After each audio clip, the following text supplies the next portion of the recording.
ना कोई आस है ना कोई पास है, जिधर भी देखो बोर्ड एग्जाम पास है। हाँ तो लगा दिस इज गौरव सिंह, आपसे एक और इंटरेस्टिंग वीडियो में आप देख रहे चैनल गए जहाँ पे कोई मिलता है। तो फाइनली बहुत दिनों बाद हम मिलने वाले हैं and yes this is the last video. इसके बाद भी हम बहुत दिनों बाद ही मिलने वाले होंगे। सो चलो आज वीडियो में क्या बात कर रहे हैं। तो फाइनली तुम लोग की डेट शीट अनाउंस हो चुकी है, ठीक है।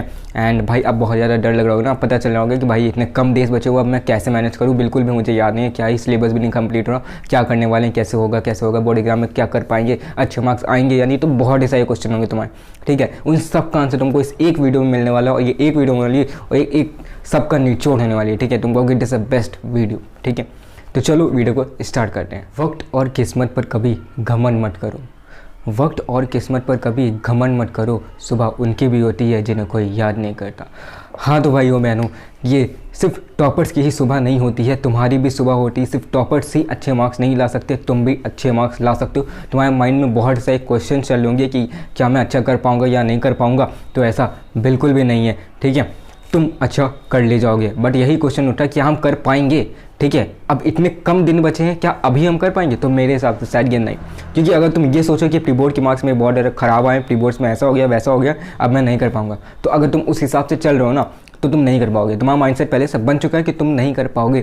लेकिन अगर तुम ये सोचो कि भाई प्री बोर्ड से क्या, ठीक है उसकी कोई बात नहीं, मेन हमें बोर्ड से फोकस करना है, अगर तुम उस मोटिवेशन से चल रहे हो ना तो तुम पक्का अच्छा एक स्कोर अचीव कर पाओगे। जितना तुमने एक्सपेक्ट किया होगा उससे तो ज़्यादा ही होगा और एक अच्छा स्कोर कर पाओगे, ठीक है।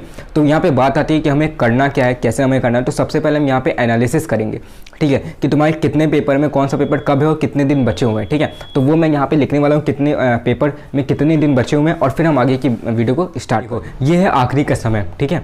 इस समय हर एक बच्चा रगड़ रहा होगा, ठीक है। मैंने तुमको पहले भी बोला है कि रगड़ना पड़ेगा तुम्हें। आखिरी के समय में हर एक बच्चा रगड़ता है। अगर तुम पहले से फ्लो बना के चलो तो तुम्हें आखिरी में उतनी प्रॉब्लम नहीं आएंगी। बट अब हम उस टाइम से तो निकल चुके हैं, हमने तो वो वेस्ट कर दिया रील्स में और बहुत सारी चीज़ों में।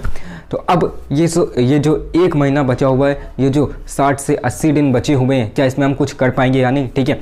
तो वो सबसे पहले हमें एनालाइज करना होगा और इसमें तुमको सबसे ज़्यादा रगड़ना होगा। अगर कोई भी, जैसे कि फॉर एग्जांपल कोई भी चीज़ अगर उसे हमें पैन करनी है, ठीक है, तो उसे अच्छे तरीके से, सही तरीके से और ज़्यादा रगड़ना पड़ता है, ठीक है, और कम समय में, ठीक है। अगर कम समय में उसको सही तरीके से करना है तो उसको अच्छी तरीके से वर्क करना पड़ेगा, एफिशिएंटली वर्क करना पड़ेगा, ठीक है। तो अब ये एक महीना इतना ज़्यादा लग जाओ कि बाकी सारी चीज़ें तुम भूल जाओ, ठीक है, क्योंकि अब टाइम है सेक्रीफाइस करने का। अब तुम यहाँ पे करना पड़ेगा, क्योंकि जब तुमने स्टार्टिंग में नहीं किया तो अब एक ना एक टाइम तो करना पड़ेगा। अगर तुम स्टार्टिंग से करते तो तुम एंजॉय भी करते, स्टडी भी करते, बट अब तुमको सिर्फ स्टडी करनी है, क्योंकि तुमने पहले स्टडी नहीं की, तुमने सिर्फ एंजॉय किया। 10% कहीं किया होगा, 90% तुमने एंजॉय किया, ठीक है। तो ये आखिरी का टाइम, इससे तुम्हें रगड़ना पड़ेगा, ठीक है। बिना रगड़े अब काम नहीं चलने वाला, ठीक है। तो ये देखो, ये तुम्हारा मैंने यहाँ पे लिख दिया है टाइम टेबल। 27 फरवरी को तुम्हारा इंग्लिश का पेपर होगा जिसमें 55 डेज बचे हुए हैं। 4 मार्च को साइंस का है जिसमें 59 डेज बचे हुए हैं। 13 मार्च को IT का है 68 डेज। 15 मार्च को SST का है 69 डेज। 17 मार्च को हिंदी का है 70 डेज और 21 मार्च को मैथ्स का है 73 डेज। तो ऑन एन एवरेज अगर हम देखें तो यहाँ पे 50 दिन बचते हैं, ठीक है। अब 50 दिन कैसे बचे तुम ये सोचो, ठीक है। तो ऑन एन एवरेज देखोगे तो 50 दिन है। अब तुम सोचोगे कि भैया ये मैथ्स के पेपर में तो 73 डेज है, यहाँ पे तो 70 दिन लगभग बच रहे हैं, ठीक है। तो वो मैंने नहीं जोड़ा, एग्जाम के गैप मैंने यहाँ पे अभी नहीं जोड़े हैं, ठीक है।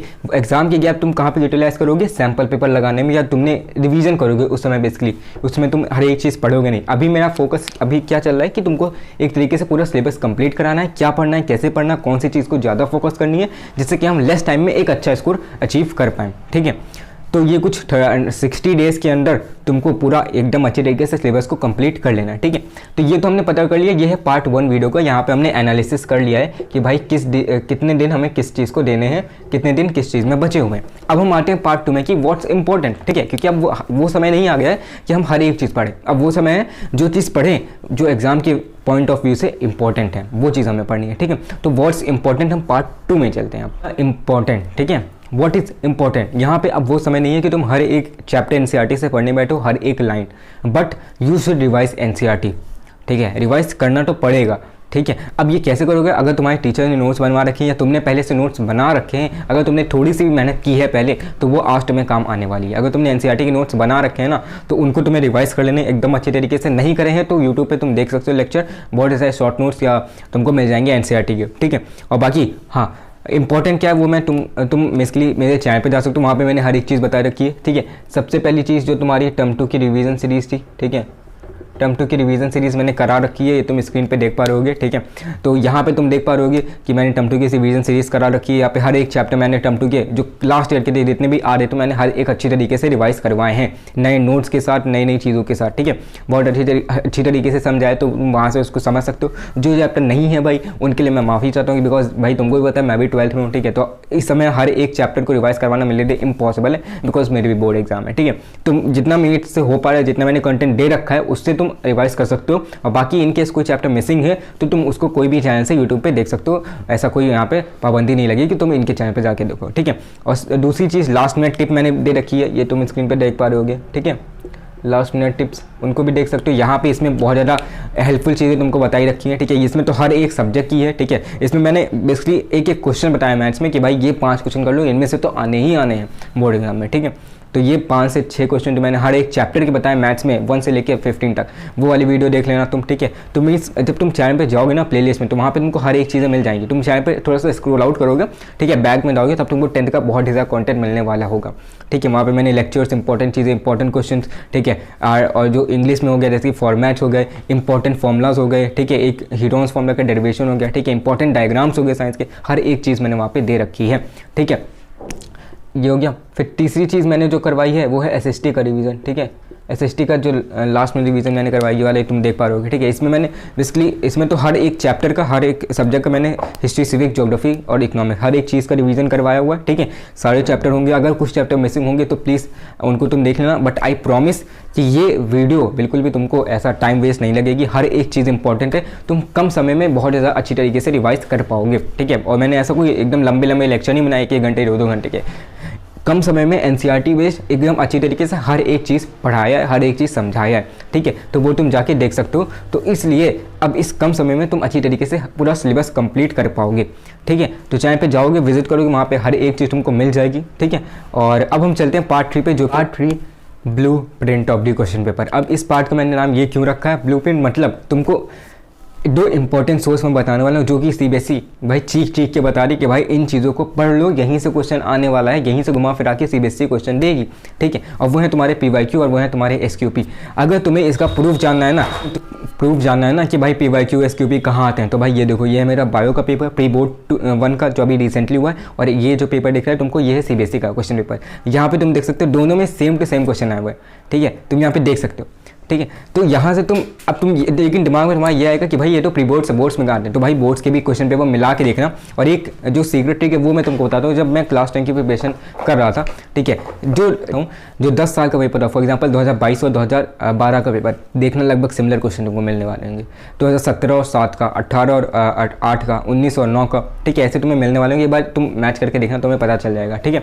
तो इस तरीके से ये ट्रिक को फॉलो कर सकते हो। इस तरीके तुमको मैंने 3 चीज़ें बता दी हैं जो कि तुम्हारे पेपर एकदम अच्छी तरीके से रिवाइज हो जाएगा। अगर तुमने इनको अभी कुछ नहीं पढ़ा, अगर तुमने इतना भी कर लिया ना, सिर्फ पीवाईक्यू, एसक्यूपी और ये जो मैंने तुमको ट्रिक बताई है 10 साल के पेपर जो डिफरेंस वाला है, ठीक है, अगर तुमने इतना भी कर लिया, आराम से तुम एक अच्छे स्कोर कर पाओगे, पास भी हो जाओगे, ठीक है। फॉर एग्जाम्पल तुमको बहुत अच्छा स्कोर चाहिए, 95 96 ऐसे तुमको उसके ऊपर चाहिए, तो भाई अगर तुमने एनसीईआरटी पढ़ रखी है प्लस तुमने पीवाईक्यू और एसक्यूपी लगा दिए, तब तो भाई सोने पे सुहागा हो जाएगा एंड बल्ले बल्ले हो जाएगी, तुम्हारे अच्छे से अच्छे नंबर आने वाले हैं, ठीक है। तब तुम्हें कोई नहीं रोके। और लास्ट चीज़ जो तुम्हारी आती है वो है सेल्फ असेसमेंट पेपर। अब भैया ये कहाँ मिलेंगे तुमको? नेट पे, टेलीग्राम पे, कहीं भी मिल जाएंगे। अगर तुम थोड़ा एक्सप्लोर करना चाहोगे ना, अगर तुम्हारे अंदर विल है तो तुमको हर एक चीज़ मिल जाएगी। और फॉर एग्जाम्पल तुमने कोई बुक ले रखी है, ठीक है, फॉर एग्जाम्पल मेरे हिसाब से ओसवाल जो है वो अच्छी रहती है, ठीक है, ओसवाल की, वो तुम देख सकते हो, उसमें सेल्फ असेसमेंट पेपर भी दे रखे होते हैं 5, ठीक है। अगर तुमने उनको ट्राई कर लिया तब तो भाई बहुत ही ज़्यादा बढ़िया है, ठीक है। अब हम आते हैं पार्ट नंबर 4 पे, जो कि है प्रेजेंटेशन स्किल्स। नेक्स्ट पार्ट आता है तुम्हारा पार्ट नंबर 4, जो कि होता है प्रेजेंटेशन स्किल्स, ठीक है। प्रेजेंटेशन स्किल्स के ऊपर मैंने एक अच्छी तरीके से वीडियो बना रखी है, ठीक है, डिटेल वीडियो है, वो तुम जाके देख सकते हो। वो बेसिकली हाफ ईयरली के लिए थी, बट वो उसमें मैंने इस तरीके से बताया क्योंकि वो क्लास 10 की है, तो तुम उसको सेम चीज़ को प्री बोर्ड्स में या बोर्ड्स में अप्लाई कर सकते हो, वो उसके लिए भी एप्लीकेबल है, ठीक है। तो वहाँ पे तुम उसको आराम से देख सकते हो, वहाँ पे प्रेजेंटेशन स्किल्स के बारे में तुमको हर एक चीज़ें मिल जाएंगी, ठीक है। तो ये बात हो गई। और हाँ, अब हम चलते हैं पार्ट नंबर 5, जो कि लास्ट पार्ट है, वो की है टू डू लिस्ट, ठीक है। तुमको करना क्या है, कैसे कैसे क्या करना है, कैसी अप्रोच रहनी चाहिए तुमको, कौन से चैप्टर पहले करने, कौन से चैप्टर बाद में करने, और ये मोस्ट इंपॉर्टेंट पार्ट होने वाला है इस वीडियो का। तो चलो वीडियो में आगे बढ़ते हैं। तो ये है पार्ट 5, जो कि तुम्हारी टू डू लिस्ट। साइंस में 15 चैप्टर है, 60 डेज बचे हुए हैं। एसएसटी में 21 दिन है, 69 डेज बचे हुए हैं। मैथ्स में 14 चैप्टर हैं, 73 डेज बचे हुए हैं, इंग्लिश में 27 चैप्टर्स हैं, प्लस तुम्हारे 3 टॉपिक्स हैं ग्रामर और राइटिंग के जो भी मिला लो, 55 डेज हैं, एंड हिंदी में तुम्हारे पास 70 दिन है। ठीक है, तो ये एक तुम्हारी टू डू लिस्ट है। ठीक है, इतना तुम्हारे पास, तुमको पता है भाई ये मैंने बना के दे दिया, इतने चैप्टर हैं, इतने डेज है, अब इतने आपके अपने हिसाब से इसको डिवाइड कर लो। ठीक है, देखो मैंने 3 महीने का बहुत अच्छी तरीके से टाइम टेबल दिया हुआ था। ठीक है, वो तुमने अगर वीडियो नहीं देखी तो तुम देख लो। ठीक है, वो 3 महीने का टाइम टेबल था, दिसंबर, जनवरी एंड फरवरी का था, 3 महीने का। अगर तुमने उसको फॉलो कर रहे हो तो बहुत ही अच्छी बात है, नहीं कर रहे हो तो भाई इसको देख लो, वहाँ से 3 महीने को तुम उसको अरेंज कर सकते हो 1 महीने के अंदर भी, मैंने उसको बताया हुआ है। ठीक है, तो वो वाली वीडियो तुम देख लेना, वो आई बटन पर मिल जाएगी। ठीक है, तो तुमको एक अपनी तरीके से तुम इसको डिवाइड कर लो। ठीक है, अब तुमने भाई, अब तुम कहोगे भैया आपने ये तो बता दिया कि इतने दिन बचे, इतने चैप्टर हैं, इसको अप्रोच कैसे करें, कैसे इन चीज़ों को इन्हीं दिन के अंदर कंप्लीट कर लें या इससे कम डेज में कंप्लीट कर लें। ठीक है, तो तुम्हारी अप्रोच ऐसी होनी चाहिए। सबसे पहले फॉर एग्जांपल अगर मैथ्स का लेते हैं तो मैथ्स में कोई इजी चैप्टर ले लो। ठीक है, फॉर एग्जांपल कोई भी इजी चैप्टर ले लो, स्टार्टिंग में वार्म अप ले लो। ठीक है, इजी चैप्टर कर लिया, अब तुम थोड़ा टफ चैप्टर पे जाओ। ठीक है, अब देखो जब टफ चैप्टर पे जाओगे तो तुम्हें थोड़ा टाइम लगेगा, बट तुम्हें एक अंदर से डर बना रहेगा, भाई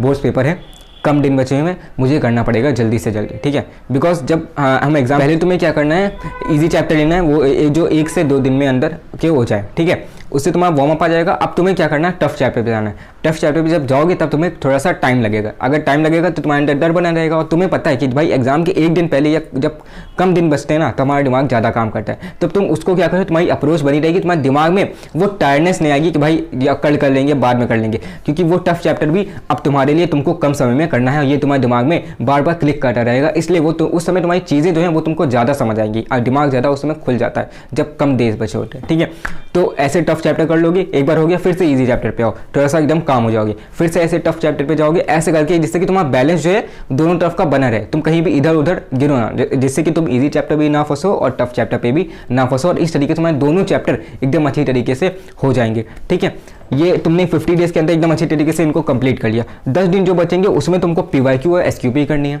ठीक है, PYQ SQP रोज क्या करना, एक PYQ एक SQP लगा लेना। 24 घंटे होते हैं उसमें, तो तुम आराम से 5 से 6 घंटे निकाल सकते हो। ठीक है, 3 घंटे एक पेपर को होता है। ठीक है, ये तुम्हारा तो 2 ही घंटे का, 2-2.5 घंटे का होता है। ठीक है, तो 5 से 6 घंटे एक दिन में निकाल लो, बस तुमको सिर्फ PYQ और SQP करने हैं, उसमें और कुछ नहीं करना है, बिकॉज तुम्हारा सिलेबस और तुम्हारा जो लर्निंग वर्क है सब कुछ हो चुका है। ठीक है, अब लास्ट पार्ट आता है, तुम्हारा PYQ और SQP भी हो गया, 60 डेज खत्म, तुम्हारा पेपर स्टार्ट हो चुका है, इंग्लिश का पेपर सबसे पहला। वहाँ पे तुमको जाना एकदम अच्छे तरीके से, कामली एकदम अच्छे तरीके से। तुम फाइनली ये 10 डेज तुमको PYQ SQP में देना है। And yes, I hope all the best, wish you all the best. ठीक है, तुम्हारा पेपर अच्छे जाए। एंड यस, अब देखते हैं नेक्स्ट वीडियो कब आने वाली है। टिल देन, जय भारत, जय हिंद, गुड बाय, एंड हाँ, हैप्पी न्यू ईयर। तेरा बाप तुझे बोले मैं तेरे भरोसे बैठता हूँ। Never back down, never back down.